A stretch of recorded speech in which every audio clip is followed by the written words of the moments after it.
Tak vás zdravím z pohody, z tohto miesta. Prajem požehnaný čas. Sme tu pri tomto festivale, kde sa snažíme zdieľať Božie slovo, lebo Pán Ježiš povedal, že On je pravda, cesta aj život. A veríme ako kresťania, aby mnohí mohli počuť túto dobrú správu a uveriť, pretože viera je z počutia a počutie je skrze Božie slovo.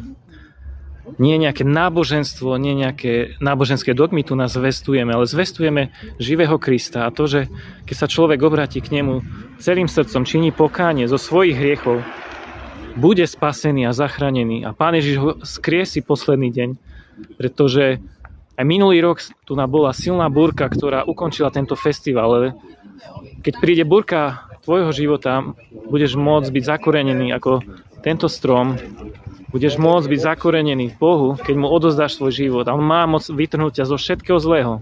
Z každej úzkosti, depresie, drogovej závislosti. Boh je mocný očistiť ťa, spasiť a vykúpiť svojou krvou.